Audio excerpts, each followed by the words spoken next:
Ahí empiezo a ver las visualizaciones, me empieza a contabilizar las visualizaciones. Espero, como siempre, algún comentario de que está todo bien, de que reciben bien la transmisión y arrancamos con la clase de hoy, que no sé cómo va a salir, compañeros. Toda clase es un desafío en este contexto, el contexto de la virtualidad. Pero bueno, el empirismo tiene sus particularidades además.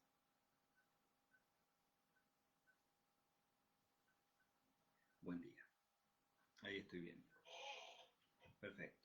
Bueno, vieron que arranqué ya hoy con los auriculares puestos. Bueno, con el micrófono. Me parece que es lo necesario. Tengo que usar los auriculares para poder tener el micrófono, ¿no?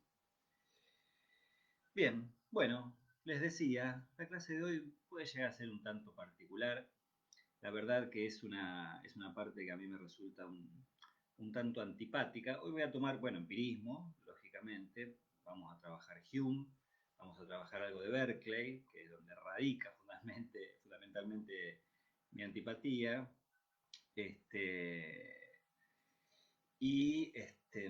Como es bueno eso, pero para hablar de Hume y de Berkeley tenemos que situar algunas cuestiones sí o sí del empirismo, o sea que voy a mencionar dos cosas así muy simples de Locke, John Locke, que en realidad fue el alma mater del empirismo, el que sentó las bases fundamentales de esa corriente de pensamiento, ¿no? Supongo que haré también algunas referencias históricas muy breves. Quiero hacerlo breve, porque bueno, vieron esto que digo siempre, acá tratamos de hacerlo un poco más sintético para acortar la duración de las exposiciones.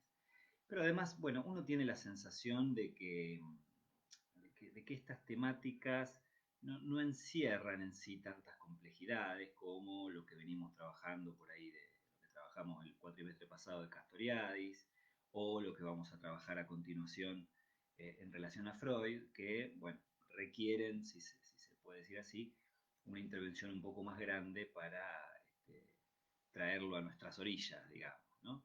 Estas cuestiones son simples, más con el recorte que nosotros hacemos. Ustedes recuerden siempre que nosotros leemos a todos estos filósofos desde la perspectiva de la historia de la psicología, así que el recorte que hacemos es casi escolar. Ojo, las temáticas y los interrogantes que abren de por sí son muy interesantes, pero en sí lo que hace la materialidad de los textos y lo que hay para transmitir de ellos son dos o tres ideas fundamentales, ¿no? Que precisamente tiene que ver con esto que el empirismo pone en primer orden, que es la relación entre la experiencia y el pensamiento, ¿no? Vamos a decirlo así, y vamos a situar también ahí algunas coordenadas de lo que hace que sea problemático, porque uno dice esto de que me resulta antipático, pero no es solamente una cuestión de que me aburre, que también, pero no es solamente una cuestión de aburrimiento o de que no me resulte interesante o algo así. De hecho, uno casi podría decir lo contrario, es muy interesante. Pero, digo, no es solamente eso lo que tiene que ver con la afectación del profesor, sino también que en algún punto se transforma en algo peligroso, ¿no? Es muy ambiguo, si quieren que les diga mi opinión en relación a ciertas cuestiones que propone el empirismo, pero sin duda que se pueden extraer de todo esto algunas reflexiones que, sobre todo al día de hoy, me parece que son muy, muy válidas. Hay que ver, o sea, mejor dicho, iba a decir, hay que ver si guardan alguna actualidad. En el fondo, sí, pero en verdad no, ¿no? Porque, bueno, todo este debate racionalismo-empirismo se agota prácticamente con Kant, ¿no?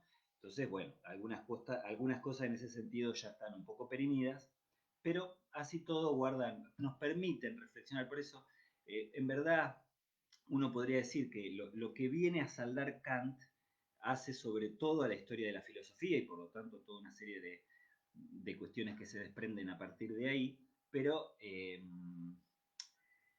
como psicólogos, digo, lo que podemos extraer en cuanto al funcionamiento de la psique y a la cuestión de la subjetividad y a la cuestión relación de experiencia y subjetividad sigue teniendo cierta vigencia. En algún punto, insisto, problemática, ¿no?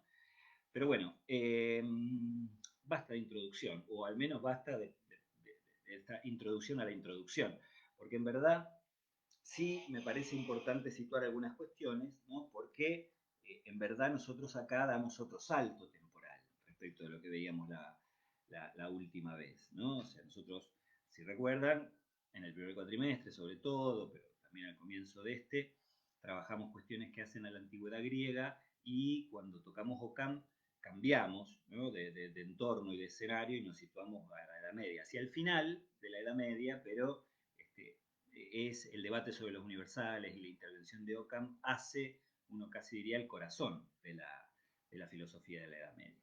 Y ahora dimos otro salto, ¿no? Al ver empirismo, es más de un salto damos, pero en principio también damos un salto de contexto porque nos situamos ya en la modernidad, ¿no? O sea que el contexto histórico, social, filosófico, ha cambiado, les diría, por completo, ¿eh? Respecto de lo que veíamos. Y en verdad, eh, hay ahí una serie de acontecimientos, este, acontecimiento quiero decir, yendo a la materialidad de la historia, pero también si uno quiere plantarse en el campo de la filosofía, hay como una bisagra fundamental que es la que produce Descartes, ¿no? Descartes, o sea, cambia el horizonte de pensamiento, cambia la dirección de la filosofía y sobre todo posiciona de una manera muy distinta no solo las temáticas, sino también la posición del sujeto en la filosofía. Lógicamente no me voy a detener, no voy a decir nada de Descartes, así, lisa y llanamente. A lo sumo esto que instala una posición de la filosofía que tiene que ver, bueno, esto justamente con prescindir de la experiencia, ¿no?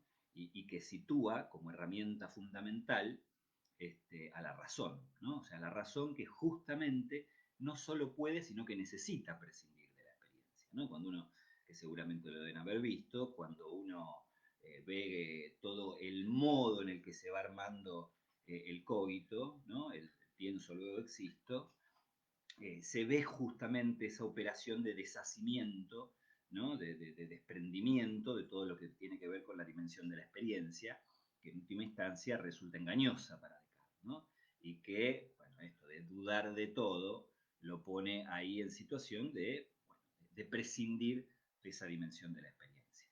Es muy interesante, miren, fuera de programa, pero es muy interesante algunas cuestiones que sitúa respecto de Descartes el libro de José Pablo Feynman, que seguramente debe ser más o menos fácil de conseguir incluso en la web, La filosofía en el barro de la historia, que son unas clases que él daba de filosofía, que en sí es muy bueno, o por lo menos a mí me parece que es muy bueno el libro en general, para ver algunos aspectos de un grupo bastante nutrido de filósofos de Descartes en adelante, les diría, o sea, hasta el siglo XX. Bueno, para mí Feynman el bueno, como se le suele decir, tiene un pensamiento muy valioso, pero sobre todo una capacidad docente muy grande, la capacidad de transmitir. Y es interesante este libro de la filosofía del barro de la historia, sobre todo porque se aleja un poco de las cuestiones canónicas de los manuales de historia de la filosofía. Y uno puede leer otro contexto para situar el pensamiento de cada uno de estos filósofos, ¿no? Y lo que dice de Descartes en el capítulo que le destina es muy interesante precisamente porque lo asocia con un cambio histórico muy importante, ¿no? Que a grandes rasgos, porque, bueno, vieron que en verdad hay como toda una discusión muy grande entre los historiadores para decir cuándo termina la Edad Media. Algunos, o sea, lo más canónico lo sitúan ahí con la caída del Imperio Romano de Occidente y, no, el otro. Bueno, y no importa, el Imperio Romano, esa parte, no importa. Y otros, por ejemplo, lo asocian con el descubrimiento de América, pero a la vez hay otros, ahí lo aplauden a Feynman. Sí, sí, merece ese aplauso porque, bueno, tiene una producción literaria y ensayística impresionante. La cuestión es que hay otros historiadores que lo sitúan en otros acontecimientos, ¿no? Por ejemplo, también una postura que suele reconocerse, digo, que tiene varios adeptos, es lo que lo sitúa en la Revolución Francesa, en la finalización de la Edad Media, ¿no? Con la aparición con la constitución o la finalización de la constitución de la burguesía como clase, etc.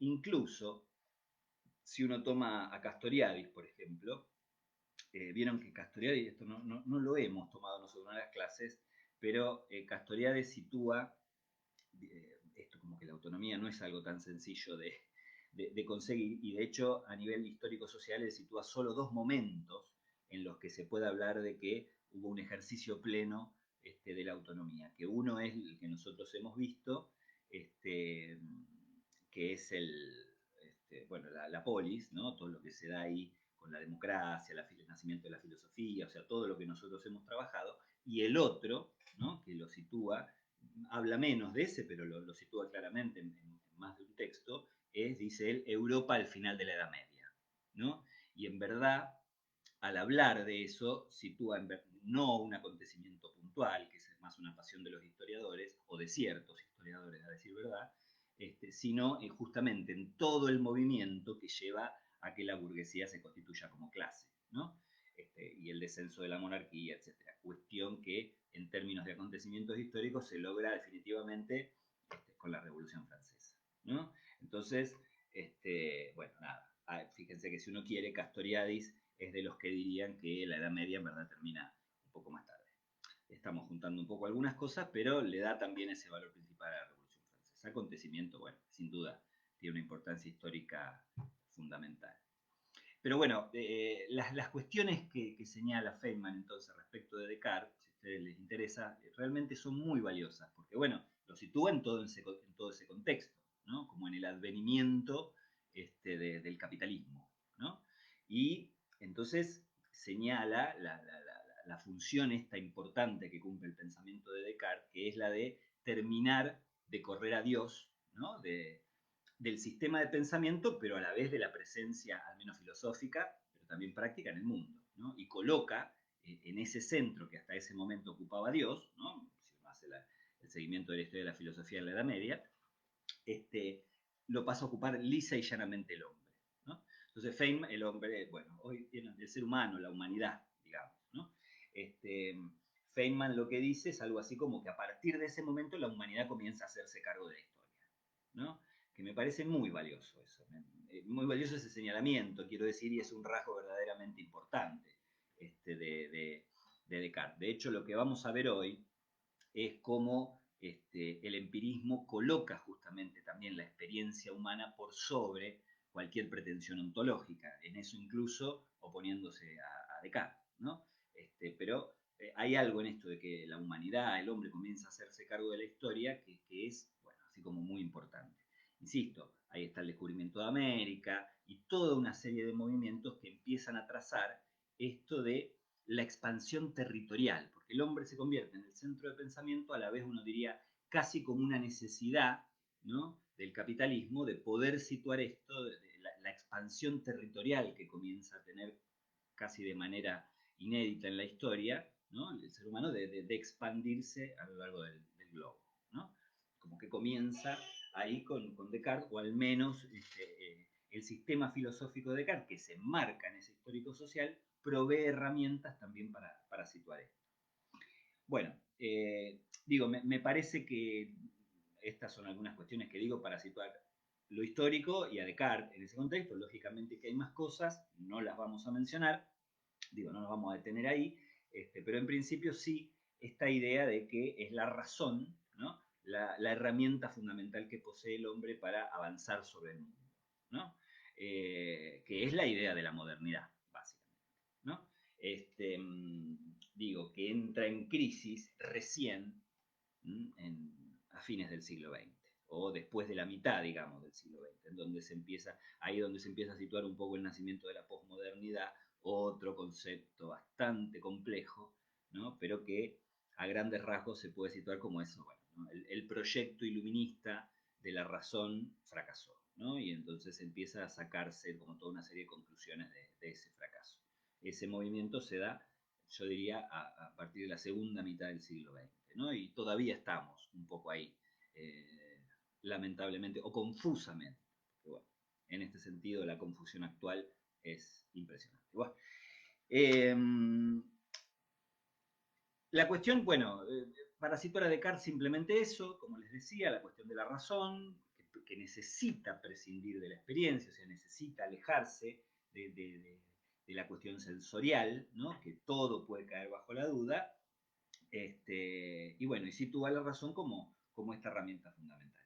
Y que esto va a cambiar precisamente, o frente a esta postura se va a erigir, ¿no? Esto, bueno, que era Descartes, pero también había otros racionalistas, Spinoza, se me ocurre, este, se va a erigir el pensamiento empirista, ¿no? Y particularmente la figura de John Locke, de quien también vamos a situar primero algunos rasgos que son los del empirismo y fundamentalmente porque nos va a permitir entender o entender algunas cuestiones para situar, como suele decirse, más que entender algunas cuestiones de Hume y también de Berkeley.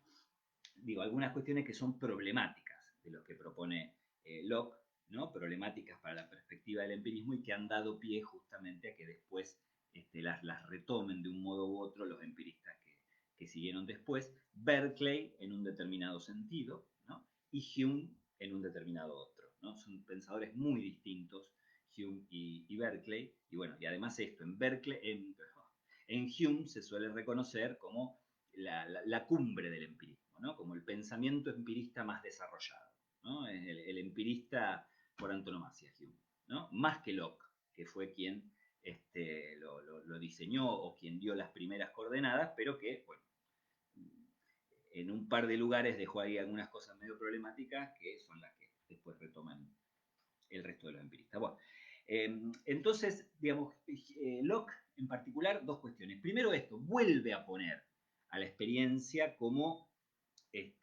lugar fundamental. En verdad, primero tendría que decir lo otro, porque para situar también este tema de la experiencia. Locke lo que propone es esta idea de que en verdad el único objeto de la filosofía puede ser el hombre, ¿no? O la humanidad. ¿Qué quiere decir concretamente esto? Que ya no se trata de determinar ninguna, o sea, de orientarse por ninguna pretensión ontológica, ¿no? Ya no se trata de llegar al corazón del ser, sino que de lo que se trata es de entender la acción del hombre sobre el mundo, ¿no? Es un cambio fundamental. Digo, porque ustedes fíjense, los títulos de los libros de los empiristas, por ejemplo, Locke, Ensayo sobre el entendimiento humano, ¿no? Ya ponen ahí en el centro, ¿no?, de la reflexión cuestiones que hacen, bueno, salvo Berkeley, ¿verdad? O quien más se aparta de esto es Berkeley, pero ya empiezan a poner ahí cuestiones que hacen fundamentalmente a la acción humana sobre el mundo, no tanto para tratar de entender el mundo, la esencia de las cosas, esto que tiene que ver con el ser y que aborda la ontología, digamos, como rama de la filosofía, sino lo que hace a la experiencia humana en el mundo, ¿no? Por eso la cuestión del conocimiento empieza a tener tanta importancia, digo, pasa a ser el eje fundamental de lo que estudian los empiristas, Locke y los que vinieron después. Es como que plantean algo así como que fuera de eso no tiene demasiado sentido hacer filosofía, ¿no? Como que lo que va a estar ahí en primer lugar es esta idea de alcanzar, como dice acá este autor, un saber concreto y eficaz sobre la vida mental, ¿no? Porque justamente esta acción, ¿no?, de poner el entendimiento, de poner la actividad humana sobre el mundo en primer lugar, lo que hace es que los sitúa como más psicólogos a estos pensadores. Que eso también es porque también es interesante retomarlos, ¿no? Porque la obra filosófica de estos empiristas, como Locke o como Hume, es una obra puramente psicológica.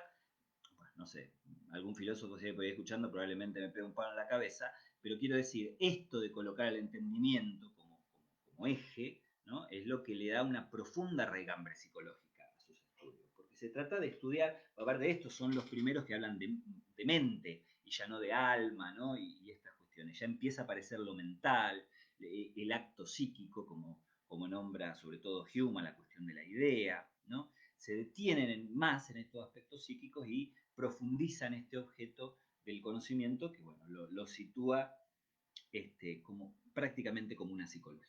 O en todo caso, como dicen también los manuales, ya, digamos, si la filosofía clásica o incluso hasta Descartes hacía depender la psicología de la ontología, en los empiristas esa relación se invierte y primero va a estar la psicología, ¿no? Y después, en todo caso, la ontología. ¿Ok? que lo vamos a ver, por ejemplo, sobre todo en Berkeley, ¿no?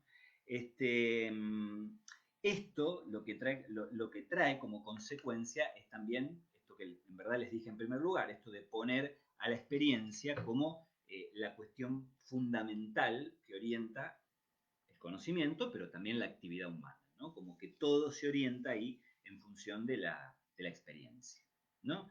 Esta idea de que, eh, bueno, acá estoy chequeando el machete, que tengo el libro acá, y pasó ahí un tema que ahora les voy a mencionar, pero esto de la experiencia hace a una cuestión importante, no solo, porque bueno, retoma de algún modo esto de Ockham, o si quieren, sí, lo retoma lo de Ockham, pero digo, si quieren, podemos retomar acá todo lo que dijimos en la clase pasada en relación a Ockham, ¿no?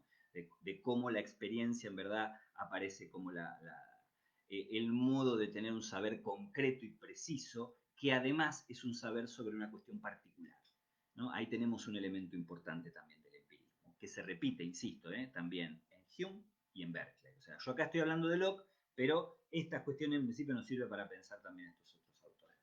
O sea, la experiencia es un saber concreto y eficaz sobre un objeto particular. Entonces ahí aparece esta particularidad del conocimiento que también fue muy importante para Ockham y que opone a la universalidad, ¿no? Del saber. Siempre el saber para estos filósofos es saber sobre la cuestión particular.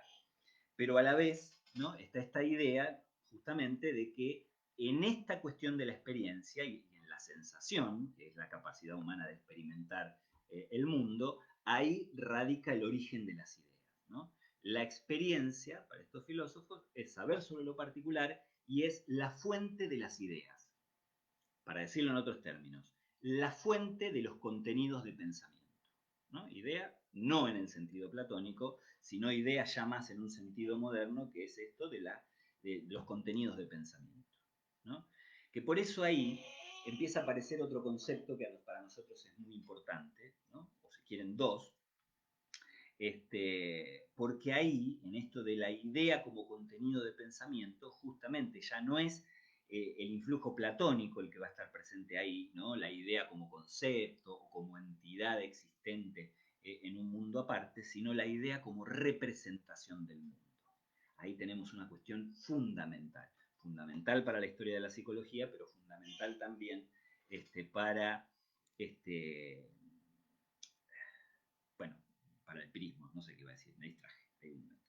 Eh, no, fundamental también para nuestro programa, ¿no? Que esta cuestión de la representación ocupa un lugar de mucha importancia. Entonces, la idea ya no en el sentido platónico, sino en el sentido de representación, que es un término moderno, o sea, un término de la modernidad. Y que ahora lo vamos a ver, lo vamos a ver también en las próximas clases, ¿no? Y en los teóricos supongo que también se detendrán en este tema. Precisamente el par de conceptos que esta idea, que esta asociación entre experiencia y pensamiento nos pone a pensar ahí, son los conceptos de percepción y representación, ¿no? Bueno, lo de la percepción ya lo sabemos, pero ahora vamos a volver, tiene que ver con esta dimensión de la sensación y la representación precisamente con lo que queda en el intelecto, según estos filósofos, en la mente, en el sujeto, lo que queda ahí de ese encuentro con el mundo, ¿no? Por eso tan importante. Pero precisamente este problema de la percepción, el problema de la experiencia y el problema de la sensación, lo que instala a la vez como problema filosófico, pero también como problema psicológico, es la relación, ¿no? Entre el sujeto y el objeto, o sea, entre la subjetividad y la objetividad. O si ustedes quieren, incluso entre el mundo exterior, ¿no? Como objetividad, como existencia independiente del sujeto, ¿no? En ese sentido, y la subjetividad, hoy estoy medio distraído, la subjetividad como, o mejor dicho, pero ¿cuál es el par que había dicho? Bueno, acá tendría que estar alguno de ustedes para refrescarme la memoria, hoy estoy distraído. Bueno, pero esto, la existencia independiente del sujeto o la existencia como condición del sujeto, ¿no? Yo decía el mundo interior, ahí está, decía mundo exterior y mundo interior, o el mundo interior como cuestión subjetiva en ese conocimiento. La mayoría, ¿no?, de los empiristas se va a decantar por la cuestión de la subjetividad, Y ahí va a estar un problema porque, bueno, ese subjetivismo extremo va a aparecer con Berkeley. Y ahí es donde está el problema también, o el que yo le encuentro a este pensador, ¿no? Pero entonces, para ordenar, porque estuve ahí, esta asociación entre experiencia y pensamiento, ¿no? E idea, nos permite avanzar sobre estos problemas que son muy importantes para la filosofía, pero también muy importantes para la psicología, de cómo juegan, ¿no? En esa aproximación al mundo, en ese conocimiento, en ese entendimiento, en ese abordaje de lo que existe, las cuestiones de la percepción y de la representación, ¿no? Porque esta idea, les decía, ya no guarda relación con lo que Platón afirmaba de ello, sino que tiene que ver precisamente con ese volver a presentar el mundo, para lo psíquico, ¿no? Para lo mental, para el entendimiento. Esa representación, ¿no? Esa idea, mejor dicho, como representación. Y por otro lado, la cuestión de la percepción, que en principio tiene que ver con lo sensorial, pero que instala también este problema de la subjetividad y la objetividad. O, por decirlo de algún modo, la existencia exterior, ¿no? Independiente del sujeto, o la existencia como algo inherente al sujeto. Que ahí va a estar, ahí hay un punto que lo puedo adelantar ahora mismo, la diferencia entre Locke y Hume, si ustedes quieren, y Berkeley, que es lo que hace, les decía, peligroso a Berkeley, ¿no? Insisto, me cae muy antipático. Porque bueno, además esto, tanto Locke como Hume participaron de todo el movimiento de la modernidad que fue en la dirección de lo laico, y eran personas muy atravesadas por la vida política, tanto Locke como Hume. En cambio, Berkeley tenía objetivos e intenciones, digamos, completamente diferentes. Precisamente Berkeley, que era un obispo y que ustedes lo deben haber leído en estos días, él tenía la intención, por la vía de estos desarrollos empiristas, de demostrar fehacientemente la existencia de Dios. Y en verdad su intención, confesa, digo, esto no es una lectura, iba por ese lado, por llegar, por situar a Dios de manera concreta en este sistema. Y bueno, les decía, una cosa es situar la subjetividad como condición del conocimiento, ¿no? Como condición del entendimiento, o para explicar al sujeto en su encuentro con el mundo, ¿no? Y otra cosa es la subjetividad como condición de la existencia de ese mundo, que es lo que aparece más claramente en Berkeley.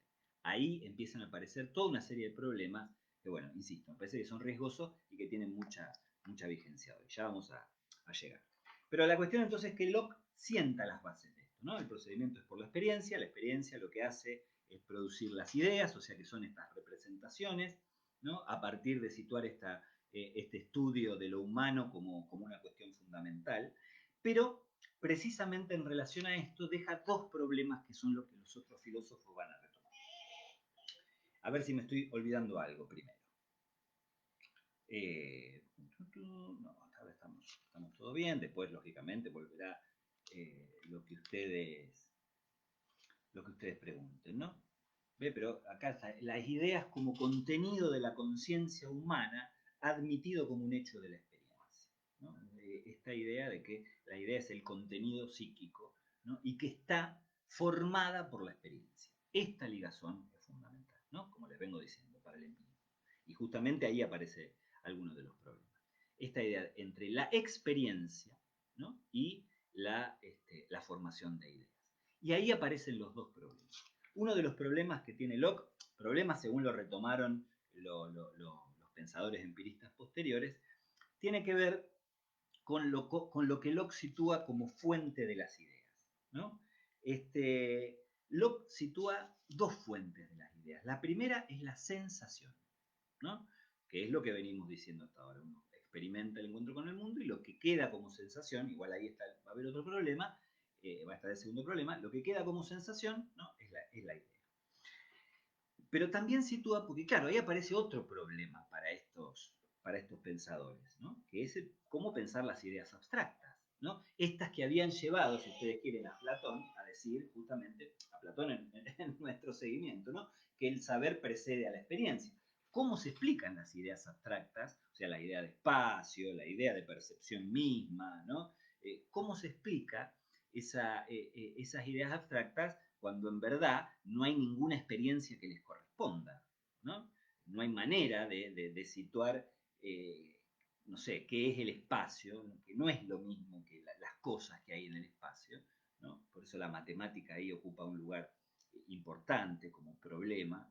Este, ¿Cómo explicar esas ideas, ¿no? Cuando no se las puede remitir a una experiencia? Entonces, lo que hace Locke es situar como segunda fuente de las ideas lo que él llama el sentido interno, ¿no? Y que las ideas se forman por reflexión. Esa reflexión, presten atención, porque tiene que ver con la actividad del intelecto, pero no remite tanto, o sea, hay que atenerse más a la etimología, porque es reflexión en cuanto a reflejo, ¿no? Lo que explica Locke es algo así como que el organismo se vuelve sobre sí mismo y al verse reflejado en sí mismo, ahí forma esas ideas. Lo que pasa es que él dice, ¿no? La idea de percepción, de pensar, de dudar, de creer, de razonar, las ideas de eso, ¿no? La forma no por sensación, la fuente no es la sensación, porque no hay ninguna experiencia que le corresponda, sino esa vuelta del organismo sobre sí, esa reflexión. Este, Hume va a resolver este problema y lo va a retomar y lo va a situar más en parámetros empiristas. Pero claro, acá Locke está admitiendo la existencia de ideas que son independientes de la experiencia, ¿no? Y eso justamente es como una contradicción fundamental a lo que él estaba proponiendo, ¿no? Es como si no hubiera podido, yo les he dicho algunas veces, ¿no? Que una manera interesante de leer a los filósofos, de comprender, es analizar los problemas a los que se enfrentaba. Claro, él va diseñando un sistema y de repente le aparece un problema, como es el de las ideas abstractas, entonces, bueno, ¿cómo mover, cómo hacer plástico el sistema para incluir eso? Y bueno, evidentemente no encontró una manera distinta, como sí lo va a hacer Hume, para explicar esto. Entonces ahí quedaron esas ideas de reflexión que en sí transmiten esta idea de que, bueno, de que hay ideas, de que hay contenidos psíquicos que son independientes de la experiencia. Y el otro problema, es hasta casi paradójico con pero el otro problema, que sobre todo va a retomar Berkeley, o sea, Hume también, pero que no, va como al corazón de lo que apunta Berkeley, tiene que ver cuando hace una clasificación de ideas, justamente. Eh, Porque están las ideas simples, las ideas complejas, las que ha dicho, la fuente de la sensación, la fuente de la reflexión, pero a la vez dice, eh, porque cuando define las ideas simples, les leo un poquito acá, dice, son aquellas impresiones producidas en nosotros por los objetos a través de los órganos sensoriales. ¿No? Ahí está, hasta ahí estamos, lo que decimos recién. Lo que nosotros tomamos ahí son ciertas cualidades sensoriales de esos objetos, ¿no? Entonces, clasifica esas cualidades. Entonces dice, esas cualidades sensibles que llamamos blanco, amarillo, frío, duro, blando, dulce, etcétera, ¿no? Esas son las cualidades que percibimos nosotros en la experiencia con el objeto y que se dividen en cualidades primarias, ¿no? Y cualidades secundarias.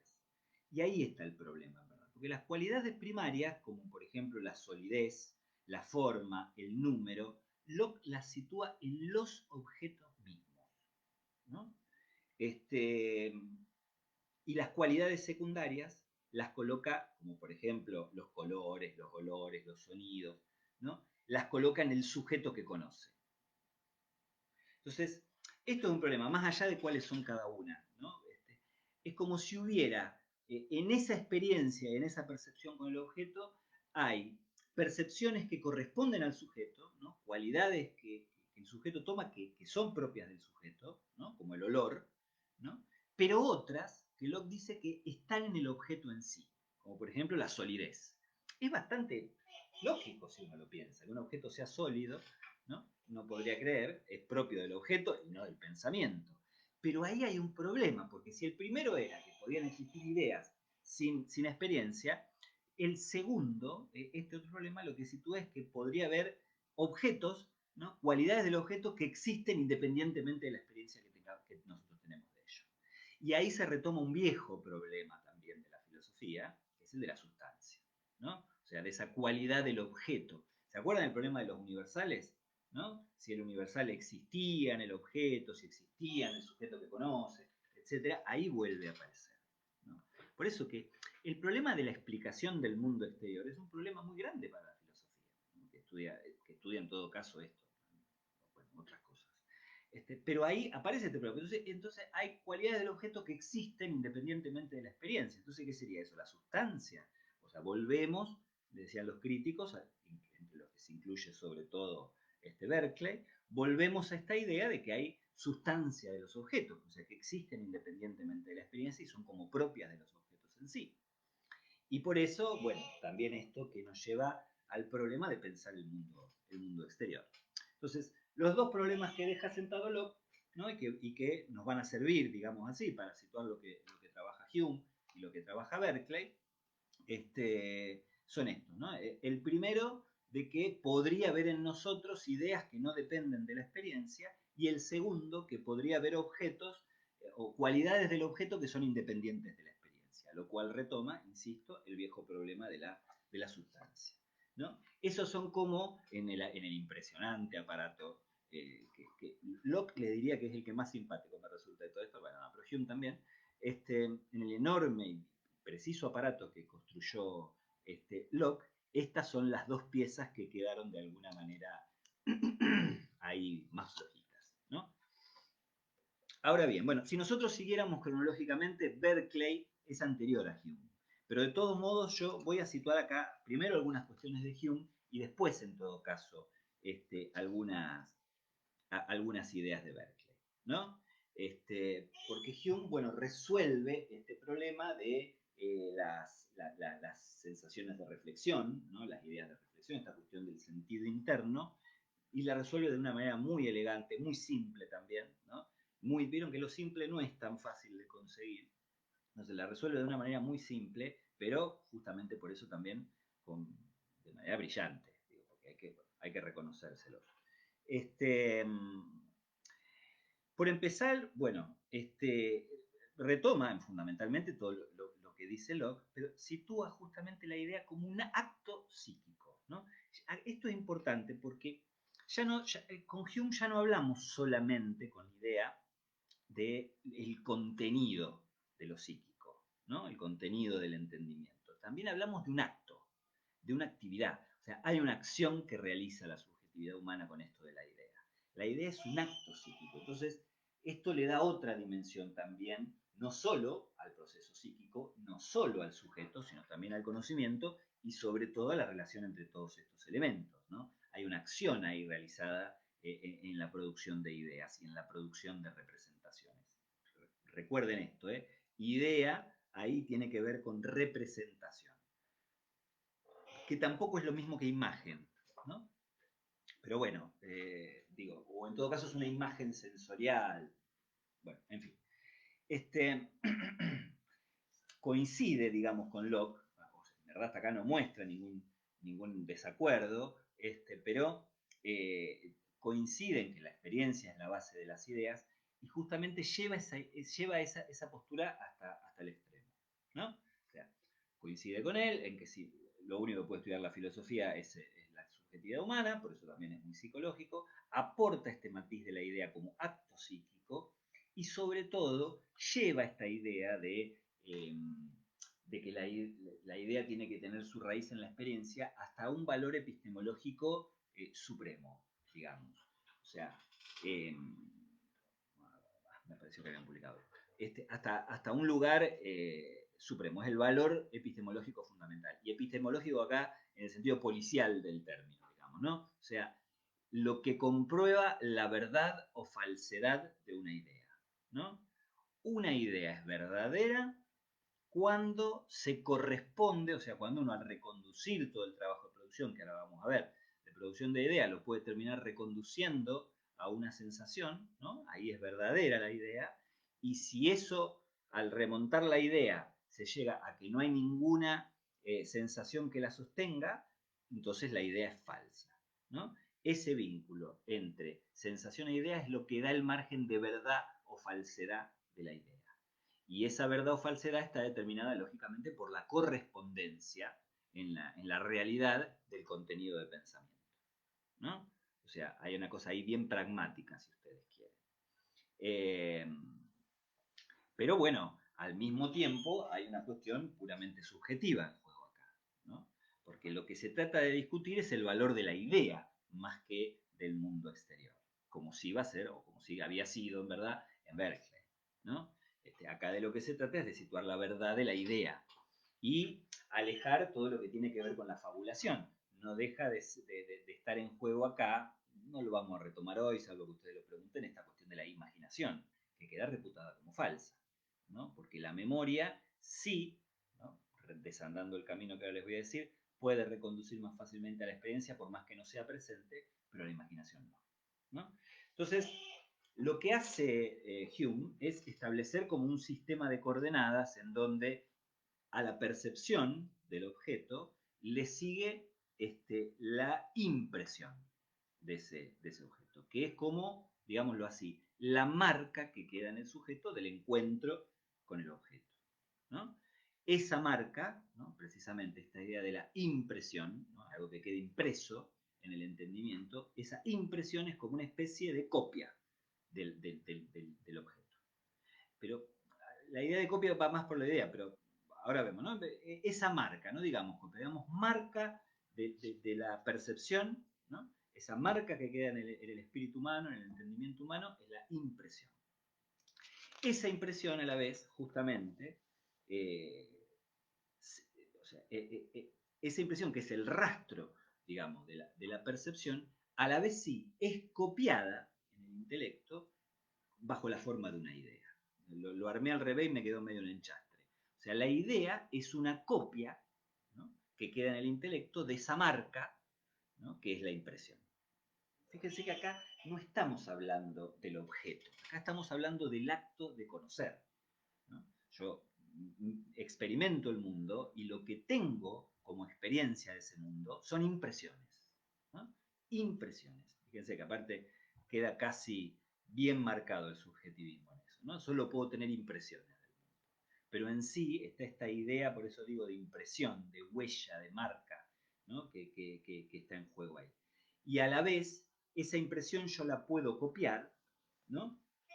Y que quede la idea de eso. Esto tiene además el sentido de una graduación, ¿no? Porque lo que dice Hume es que la impresión es bien vivaz, ¿no? La impresión es una cuestión presente y actual, y tiene que ver con el encuentro, con un encuentro, digamos, ahí que se produce, y que es una cuestión bien, bien, bien, bien concreta y vivaz, ¿no? En cambio, la idea, dice, ya es más deslucida, ¿no? Yo no sé, pienso en una foto actual y una foto más vieja, ¿no? Que se va como difuminando un poco la imagen, bueno, no sé. Pero es como para pensar esta idea de la idea, ¿no? Porque es una copia más débil, ¿no? Más desteñida de la impresión, que queda, que permanece, digamos, porque la impresión no permanece, pero la idea sí permanece en el intelecto, ¿no? Entonces, fíjense, porque les leo acá. No solo las ideas, sino también las impresiones son mías, ¿no? O sea, es subjetividad al palo. Es decir, modificaciones de mi conciencia, estados subjetivos míos. ¿Puede la impresión transferirme más allá de sí misma a algo exterior a mi subjetividad, a un objeto? Para Hume no tiene sentido esta pregunta. Fíjense que no dice que no, como de algún modo sí va a decir, o ya dijo Berkeley. Hume dice que no tiene sentido esa pregunta. No tiene sentido. ¿Dónde está? Para Hume no tiene sentido esta pregunta. Yo no puedo conocer otro objeto más que el que se manifiesta, ¿no?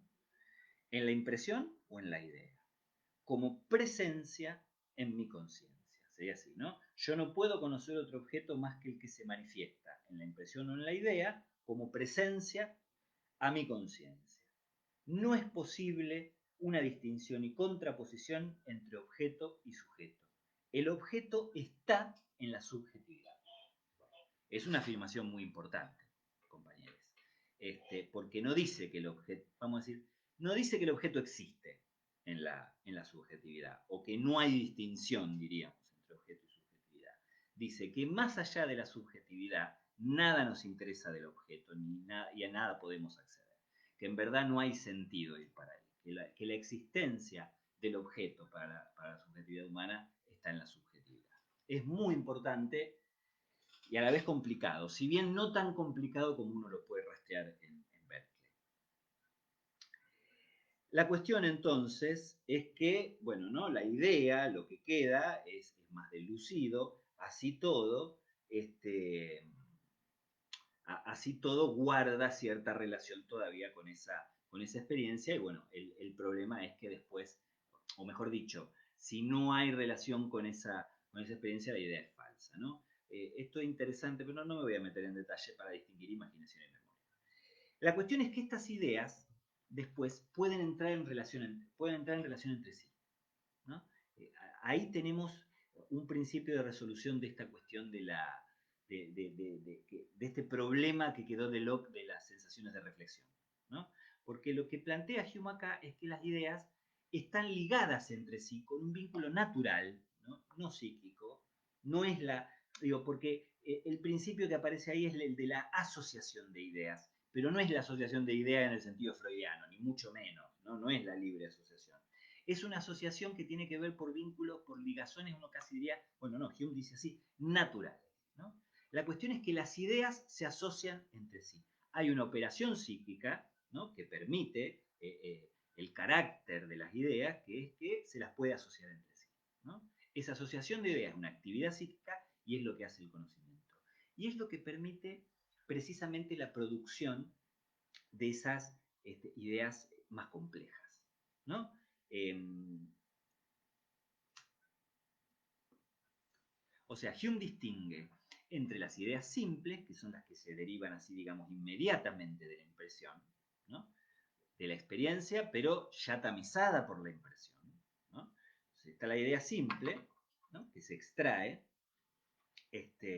directamente de la impresión, y después están las ideas más complejas, que son las que se obtienen justamente por asociación de ideas, ¿no? Las ideas, yo le decía, está lejos de la cuestión de la libre asociación y en verdad es un vínculo natural y por eso hay, creo que, tres, tres modos en los que sitúa Hume que se pueden asociar las ideas, ¿no? Está la cuestión de la semejanza, o sea, cuando son parecidas entre sí, digamos, la contigüidad en el espacio y en el tiempo, esa es una y es dos, si ustedes quieren, ¿no? Está la contigüidad en el espacio y la contigüidad en el tiempo, o sea, que estén una al lado de la otra, en el espacio o en el tiempo, ¿no? Y finalmente lo que tiene que ver con la causa y el efecto, ¿no? Las ideas también se pueden asociar, virtud de esta cuestión de que una puede ser causa de la otra. Ahí tenemos las ideas complejas, ¿no?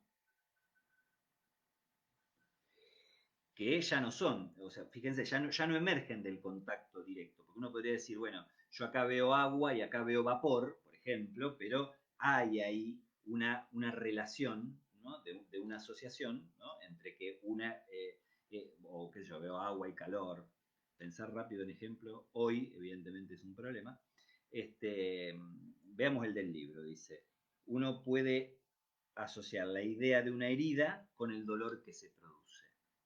De todas maneras, no sé si es el mejor ejemplo, porque, porque ahí tenemos que introducir también lo que Hume también llama impresiones de reflexión, pero ya no al sentido en el mismo sentido que Locke. ¿Y qué es lo que permite llegar a la noción de las ideas abstractas? Que es casi lo mismo que las ideas complejas, pero en sí no son las ideas complejas, porque en principio las ideas complejas o no son exactamente lo mismo. En sí las ideas complejas remiten a eso, de que hay ideas que se forman por asociación de ideas. Bueno, estoy diciendo más o menos lo mismo. Pero lo que llama en todo caso Hume estas ideas de reflexión tiene que ver con que cuando el entendimiento, ¿no? O sea, la subjetividad, el conocimiento, en un tiempo posterior vuelve a una idea compleja producto de una impresión pasada, produce nuevas ideas complejas, ¿no? Es como si yo dijera, bueno, está la herida, está el dolor, y cuando yo vuelvo se le suma la tristeza, qué sé yo, o la nostalgia, pónganle, ¿no? Ahí se suma otra idea, ¿no? Pero que en verdad se reconduce también a la experiencia, porque lo que tiene que ver es esa vuelta del espíritu, digamos, o del organismo sobre sí mismo, ya no es, ¿no? sincrónica, digamos, en el momento en el que se vuelve sobre el mismo para encontrar en sí mismo esa fuente de ideas, sino que lo remite a una experiencia pasada. Fíjense cómo con esto de la asociación de ideas, Hume resuelve un problema importantísimo que había quedado desde Locke, ¿no? Porque no solo puede explicar las ideas complejas sin remitirse a esta cuestión interna, y a la vez la cuestión interna de las ideas abstractas y de estas ideas complejas también las puede terminar reconduciendo a la experiencia, que es su criterio epistemológico, ¿no? Entonces, hay también una cuestión de reflexión ahí, pero esa reflexión tiene que ver con una experiencia anterior, o sea, también se puede reconducir a la experiencia. Eh, lo que hay que agregar en todo caso a las ideas abstractas es que en las ideas abstractas está la cuestión de los universales, ¿no? Cuando en verdad la experiencia es experiencia con lo particular, ¿no? Eh, y hay como toda una disquisición, habría que pensar la creencia, pero bueno, la cuestión es que las ideas abstractas nos vuelve a traer la cuestión del nominalismo de Occam, porque lo que dice Hume de algún modo es que eh, a esas abstracciones que no les corresponden nada en la realidad, de lo que se trata es que subsisten en los nombres que les damos. Acá hay una coincidencia también con Berkeley, que lo desarrolla incluso un poco mejor, con lo que designamos cierto número de hechos particulares, ¿no? Y los agrupamos bajo un nombre, casi falseando la experiencia, pero que lo transformamos en esas cuestiones abstractas, ¿no? Por eso es casi lo mismo que la idea compleja, pero en todo caso me parecía importante añadir eso, ¿no? Que se trata de que hay algo de nominalismo también en Hume, ahí al decir que agrupamos hechos particulares, ¿no? Asociamos estos hechos de la experiencia distintos entre sí, necesariamente distintos, y lo agrupamos bajo una idea, ¿no? Que es abstracta, justamente. Pero entonces, bueno, ustedes fíjense que en sí el aparato de pensamiento también de Hume, en lo que nos interesa a nosotros, digamos, se puede resolver simplemente apelando a estas cuestiones muy sencillas. ¿Cómo es la formación de ideas? O sea, está la percepción, está la impresión y está la idea, ¿no? Como un decrecimiento de la vivacidad. La idea es una copia deslucida de la impresión. Además, las ideas entran en asociación entre sí, no de cualquier manera, ¿no? Es muy limitado y muy predeterminado los modos en los que las ideas pueden asociarse entre sí. Esto da idea a las ideas complejas, en donde hay una cuestión de reflexión, pero no en el sentido de Locke, sino que es una reflexión que se reconduce eventualmente a la experiencia, y por esa vía, y agregando el nominalismo, también podemos llegar a la cuestión de las ideas abstractas, ¿no? Yo creo que ahí tenemos para situar sencillamente a Hume. Lógicamente, habría algunas cuestiones más para trabajar nosotros desde la historia de la psicología, y ni hablar si nos queremos meter ya más en Hume como filósofo. La cuestión es que Berkeley, pasemos un poco a Berkeley, así también lo dejamos atrás de una buena vez. No, está esto, Berkeley a mí me resulta antipático, como le decía, ya le fui dando algunas razones. Es una persona muy orientada hacia lo religioso, que no que la religiosidad sea un problema en sí, ¿no? Pero bueno, para construir todo un sistema de pensamiento que dé cuenta de eso, me parece, bueno, propio de la religión en todo caso, ¿no? Si fuera una cuestión religiosa sería más admisible que esta idea de tener ciertas pretensiones filosóficas. De todos modos, eso ni siquiera es tan complicado como el principio que sostiene toda la filosofía de Berkeley, que es esta idea de que la existencia del objeto tiene que ver con la percepción, ¿no? Ya ahí no hay esto de tratar de explicar el entendimiento, ¿no? Como veíamos en Locke y en Hume, ya no hay esto de que más allá de lo que pueda haber del objeto que no perciba la sensación, a nosotros lo que nos interesa es eso de la percepción. Ya no hay esta idea de acotar el encuentro, o sea, de explicar el encuentro humano desde el lado de lo humano, sino que hay un intento de describir la existencia de las cosas en sí. Y ahí me parece que hay un problema que les diría que es peligroso. Que si llega complicado hasta nosotros, diría que no es por obra y gracia de Berkeley, sino de otros pensadores que han seguido después, entre los que lamentablemente, porque es un filósofo que sí en todo caso me resulta más simpático, lamentablemente también por orden, o sea, por obra de Nietzsche, y digo, no hay hechos, solo interpretaciones, ¿no? Podemos remitirlo ahí, y bueno, y después, ni hablar los pensamientos, pensadores posmodernos, el giro lingüístico y todo ese tipo de cosas, que nos llevan, a ver, ¿dónde está el problema? Negar o no admitir la existencia de un mundo exterior es un problema también. Es un problema epistemológico, es un problema político. Si solo cabe la percepción y si solo cabe la subjetividad, volvemos a un punto ahí en donde la verdad se transforma en algo lo suficientemente relativo como para dar validez a esto que hoy por hoy se conoce con el nombre de posverdad, ¿no? Ahí tenemos un nudo muy, muy difícil de desarmar, ¿no? Porque bueno, llega un punto en donde necesariamente hay que reconducir a un elemento exterior, aunque no lo podamos conocer. Entonces, ustedes fíjense cómo, por ejemplo, Lacan, ¿no? Que en verdad, bueno, la, habría como toda una deriva para hacer por la clínica, el empirismo, ¿no? Esta cuestión de la experiencia, sobre todo pensadores como Condillac, son los que fundamentaron teórica e ideológicamente lo que es la clínica psiquiátrica clásica, que, bueno, sobre todo desde Foucault se la critica muchísimo, ¿no? Pero que, bueno, fue una construcción de saber verdaderamente muy importante y que en gran medida sigue teniendo valor hoy día, ¿no? Pero ahí los fundamentos teóricos del empirismo han servido como fundamento del pensamiento clínico, psiquiátrico primero, psicoanalítico después, ¿no? Nosotros trabajábamos un autor que decía que clínica, lo que se puede nombrar como clínica, solo existe en dos campos, en la medicina y en el psicoanálisis. No hay clínica en otros aspectos. Bueno, salvo las clínicas, eh, las clínicas de batería, bueno, eso es otra cosa. La cuestión entonces, meter a Lacan implica aludir algo de eso, pero no deja de ser interesante esto de que Lacan siempre conservó esta idea de que al lado de lo simbólico y lo imaginario estaba lo real, ¿no?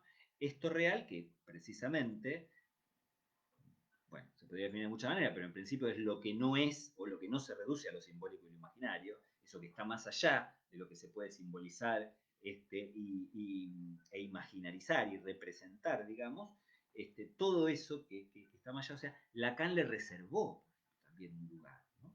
Porque si no, bueno, esto iba a ser el final de la clase, pero si no, ¿cómo pensar cuestiones como el trauma, por ejemplo? ¿No? Eh, o bueno, o cómo sostenerse sin caer en un relativismo absoluto de la subjetividad por la subjetividad en sí misma.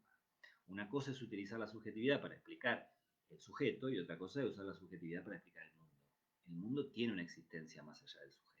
Bueno, y adelanté el final, ahora no sé cómo voy a terminar la clase. Pero por lo pronto, esto de que existir es ser percibido, ser es ser percibido, es como fundamentalmente lo que aporta Berkeley. Y que de algún modo es una resolución extrema de este problema que había presentado Locke, ¿no? De las cualidades primarias de los objetos, que parecían existir en los objetos en sí. Para Berkeley esto directamente es imposible, ¿no? Es más, la cuestión polémica de Berkeley comienza ahí al cambiar, o sea, idea, el concepto de idea en Berkeley ya no tiene tanto que ver con el acto psíquico, ¿no? O con los contenidos de lo psíquico, sino que Berkeley llama ideas a los objetos, ¿no? Hay una sustitución ahí entre objeto e idea, cosa existente en el mundo e idea, ¿no? Es una intención, uno diría, por eso principalmente polémica, o sea, principalmente con intenciones de generar polémica, al llamar precisamente a las cosas ideas, ¿no? Como diciendo, las cosas en sí son contenidos de nuestro pensamiento. Él habla de ideas todo el tiempo, pero insisto, no para hablar de los contenidos del entendimiento, sino en sí de las cosas que existen ahí, que existen por fuera. Y entonces dice eso. A ver, ¿cómo lo puedo resumir? O a ver, empecemos con algo más interesante. Primero eso, que esto le permite a Berkeley afirmar que en verdad no existen ideas generales o abstractas. No existe esa abstracción que es la generalidad de las cosas. El pensamiento es siempre, por definición, pensamiento de lo particular.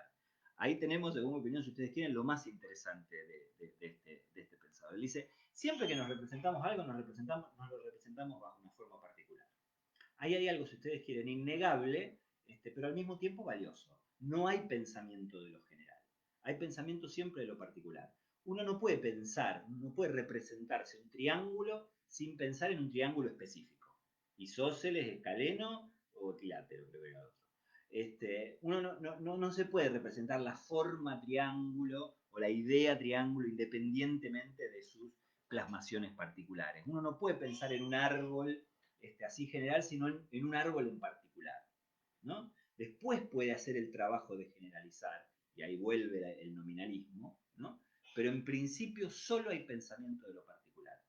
Esto, bueno, uno no puede menos que coincidir, está muy bueno, tiene una fuerza de convicción muy grande, aparte es muy lógico, y si ustedes quieren es válido. Pero ahí justamente está dando cuenta del pensamiento, no está dando cuenta del mundo. El problema es cuando llega a ese punto en donde lo que él dice es que al tener conocimiento del mundo solo por nuestro sentido, en verdad no tenemos garantía, porque ningún sentido nos puede aportar con certeza la existencia del mundo exterior. Solo nos puede informar sobre nosotros mismos. Entonces, a partir de ahí, no hay nada que nos garantice la existencia del mundo por fuera de nuestra lectura de ese mundo, de nuestra experiencia de ese mundo. Entonces, en ese sentido, colocando a la percepción como acción fundamental, lo que él llega a decir es que la extensión de las cosas, la existencia misma, extensión en el sentido de res extensa, ¿no? La existencia de las cosas no es más que un producto de nuestra mente, ¿no? ¿Qué quieren que les diga? Pero bueno, lógicamente que no cae en una especie de, no sé, de solipsismo lisérgico, digamos, ¿no? Nada existe, no. Él dice, es evidente, pero la cuestión es justamente como lo plantea, ¿no? Porque él dice, oh, sí, bueno, es evidente que hay algo que existe, no depende de nuestra voluntad la existencia del mundo, ¿no? No, es como si me dijera, yo salgo a la calle y veo lo que veo independientemente de que yo quiera verlo ahí o no verlo ahí, eso está ahí, o sea que hay una existencia. Lo que pasa es que si yo no estoy ahí, ¿cómo sé que eso existe? ¿No? Ese sería de alguna manera el problema. Entonces yo siempre vuelvo, porque hay un viejo proverbio zen, no sé si es un proverbio en verdad, pero que da cuenta un poco de esto que dice Berkeley, ¿no? Que quizás ustedes lo conozcan, que dice, si un árbol se cae en el medio del bosque, sin que haya nadie para verlo o escucharlo, ¿se cae realmente? ¿No? Esto, que en el Zen, bueno, en otro sistema de pensamiento, adquiere una profundidad que en sí es religiosa, pero bueno, que remite a otras cuestiones, en Berkeley, ¿qué quieren que les diga? O sea, no se los voy a decir lo que a lo mejor quieren que les diga. La cuestión es que está esta idea de que no hay existencia por fuera de la percepción, salvo, ¿no? Porque bueno, insisto, Berkeley podrá haber sido peligroso, pero no era ningún idiota, salvo que, bueno, hay que justificar de alguna manera la existencia. O sea, yo salgo de un cuarto, o yo, qué sé yo en este momento no estoy en Córdoba. ¿Cómo sé que existe Córdoba? ¿No? La provincia de Córdoba, quiero decir, ¿no? O en este momento no estoy en, qué sé yo, en Madrid. ¿Cómo sé que existe Madrid? Bueno, hoy pues, diríamos, porque hacemos videollamada con una persona que está ahí, pero así todo podríamos engañarnos. Berkeley, que a lo mejor no tenía esa posibilidad, ahí es donde introduce la cuestión del yo como espíritu y fundamentalmente la idea de Dios, ¿no? Porque lo que dice respecto del yo, primero es esta idea. El yo no es solamente un recipiente de percepciones, ¿no? O sea, si la percepción es condición de la existencia de los objetos, eso quiere decir que tiene que haber alguien que perciba, ¿no? Ese alguien que percibe es el yo. Entonces la existencia del yo está garantizada no por ser percibida, o no solo por ser percibida, sino por percibir, ¿no? Es el acto de percibir lo que le da a Berkeley la garantía de la existencia del yo, ¿no? Que vendría a ser un poco el centro de todo su sistema, en realidad después de Dios, porque precisamente al mismo tiempo la única garantía que puede tener el yo de esas cosas que no llega a percibir en el momento o que están, bueno, por fuera de sus posibilidades, como Madrid o la provincia de Córdoba en este momento, ahí es donde Berkeley coloca la hipótesis de Dios. ¿no? Porque lo que nos garantiza que existen estas cosas es una especie de percipiente universal, ¿no? Que está ahí presente y que nos dice, bueno, una vez estuvimos en Córdoba, vimos que existe, ahora estamos acá, no la estamos viendo, pero sabemos que existe, uno diría, porque Dios la está percibiendo, ¿no? Y es así, entonces nosotros ahí tenemos garantía, además de la existencia de Dios, ¿no? Que es el percipiente universal. Entonces, este ser es ser percibido, en verdad es ser, es percibir y ser percibido. Insisto, fui diciendo estas cosas a lo largo de la clase, creo que, no sé si quiero decir algo más de Berkeley, además ya hace bastante tiempo que estamos. Eh, Insisto, estas cuestiones me parecen peligrosas desde muchos puntos de vista. Y peligrosa lo digo en un sentido concreto, porque ustedes vieran, si bien no se lo podemos achacar solamente a Berkeley, participa de esa línea de pensamiento en donde uno puede decir que no existen hechos, solo interpretaciones, ¿no? Y esto, bueno, ¿viste? Llegamos a un imperio de la opinión, ¿no? Que no es la opinión en el sentido de la doxa, o en todo caso que justamente le da contexto a esta doxa que quería desprestigiar Platón, porque entonces toda opinión vale por sí y no se puede contrastar, digamos, ¿no? Y en ese sentido, al modo de los sofistas, todos tenemos razón y ninguno la tiene. Hay algo que tiene que venir a cortar eso, porque si no, insisto, entramos en el reino de la posverdad y negamos la materialidad de ciertos hechos y de ciertos acontecimientos que sin duda existen más allá de las interpretaciones, ¿no? Por eso decía, ¿cómo pensar el trauma sin esta idea? O sea, el trauma entendido está bien. Trauma en principio, tal como lo concibe el psicoanálisis, es un concepto económico. O sea que no es una cualidad del acontecimiento lo que hace que sea traumático, ¿no? Tiene que ver con la manera en que lo coloco, digamos, en mi aparato psíquico, o sea, la manera en que yo lo percibo.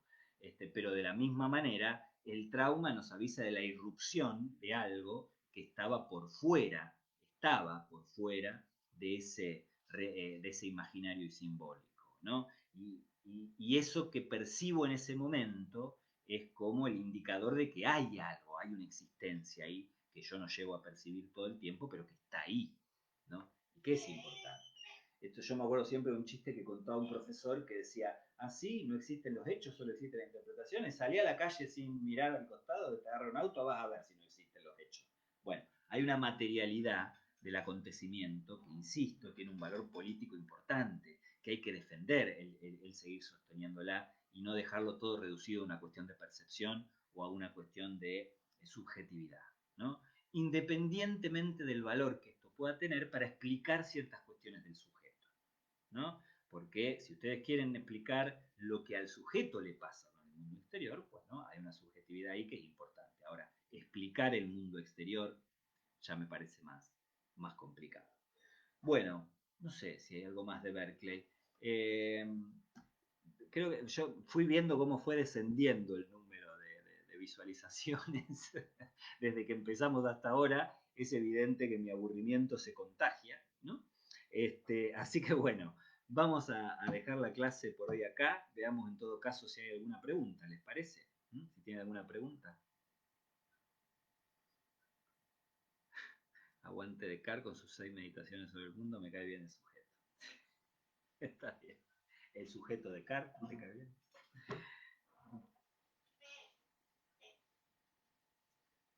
El sujeto es importante, lógicamente, ¿cómo no vamos a decir que el sujeto es importante? Y hay que estar, eh, uno siempre tiene que hacer causa con esta cuestión del sujeto ahí donde uno se encuentra con otras disciplinas, por ejemplo, o con ahí esta idea de la ciencia, ¿no? Que forcluye la verdad, que se olvida del sujeto. Siempre tiene que hacer causa. Pero bueno, esa causa tampoco tiene que ser a cualquier precio, ¿no? Si esta defensa del sujeto nos lleva a sostener un subjetivismo extremo, hay algo que estamos haciendo mal.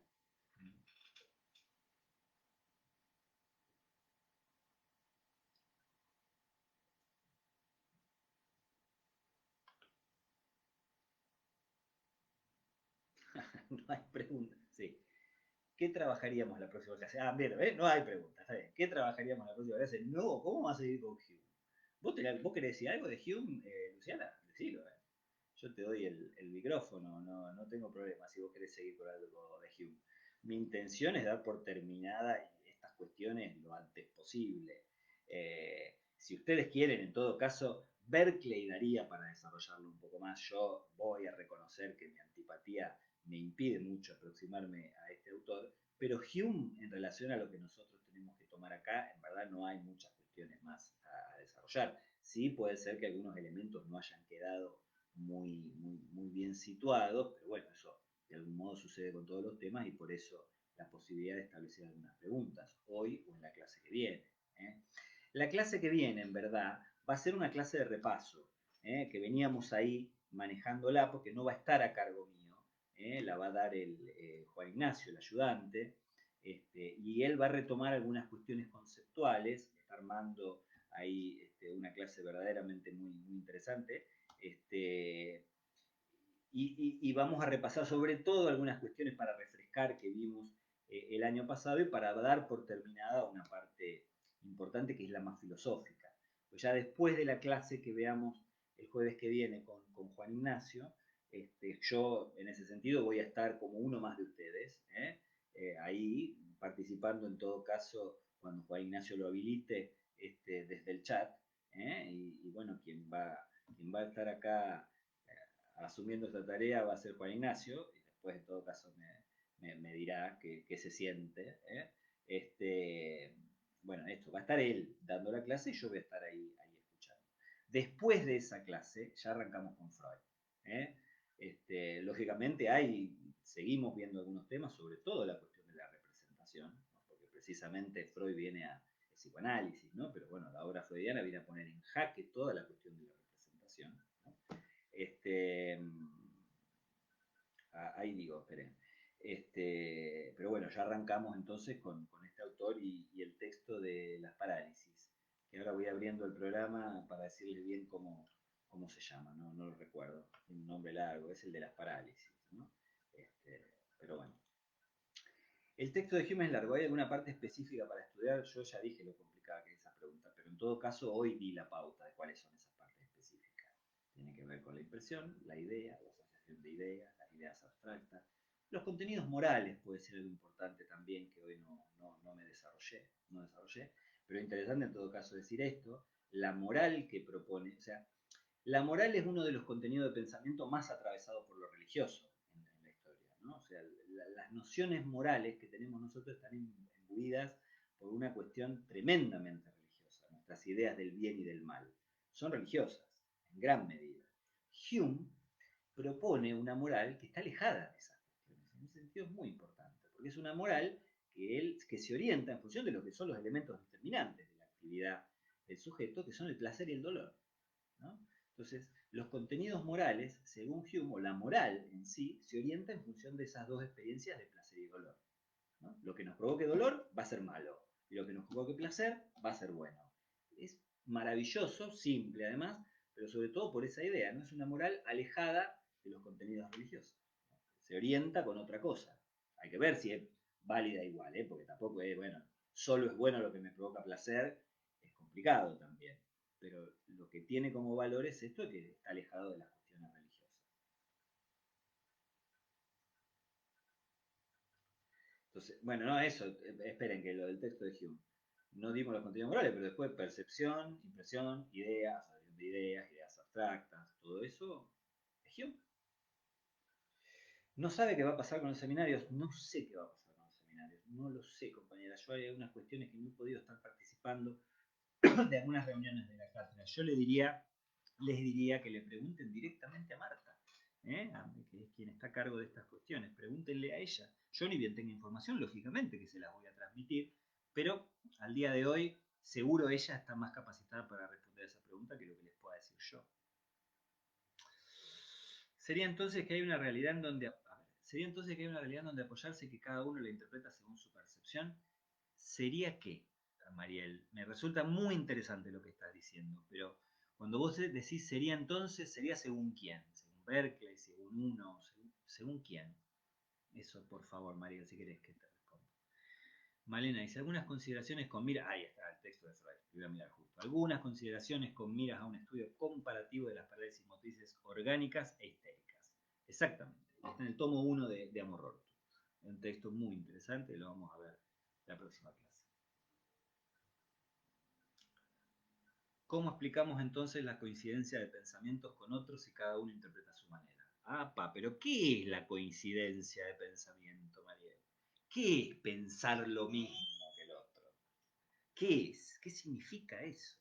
¿Qué es pensar lo mismo?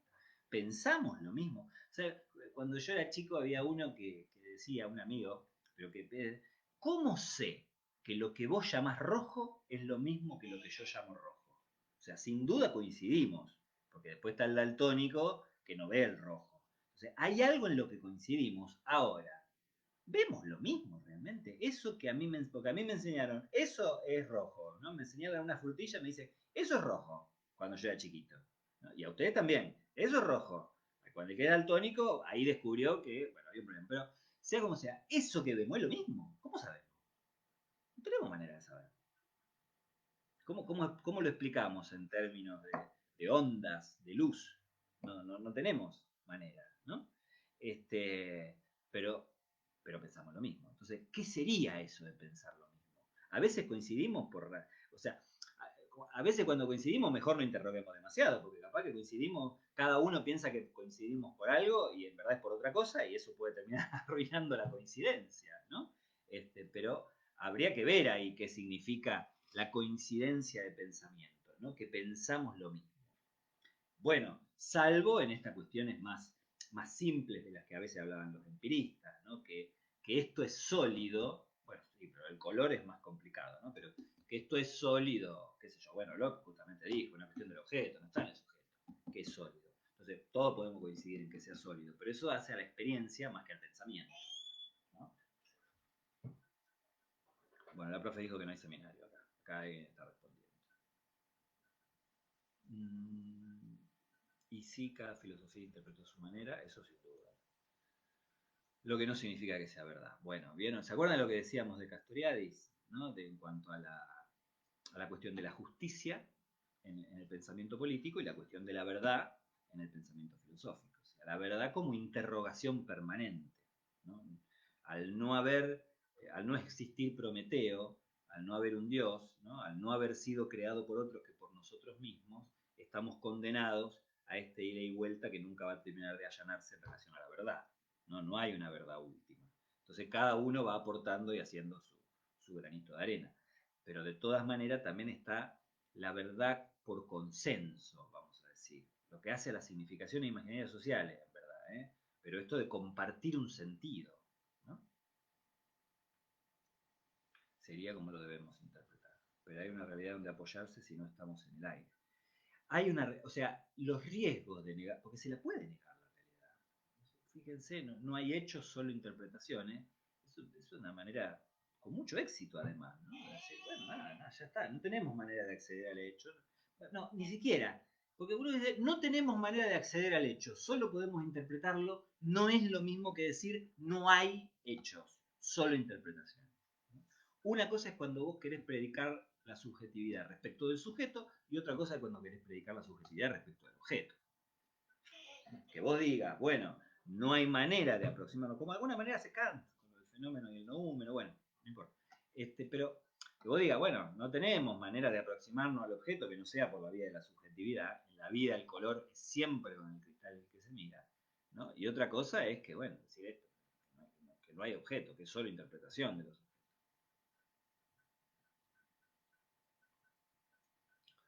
Bueno, mientras sigue bajando notablemente el número de visualizaciones, esto lo digo un poco en chiste, pregunto si hay alguna pregunta más, justamente, y si no, ya cerraríamos por la clase de hoy.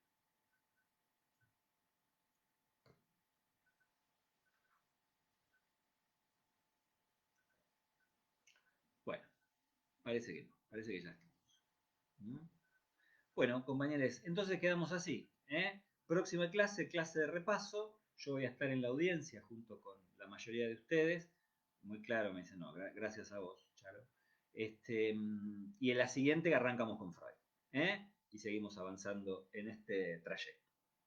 Nos vemos. Que tengan una buena semana, compañeros. Nos vemos la próxima.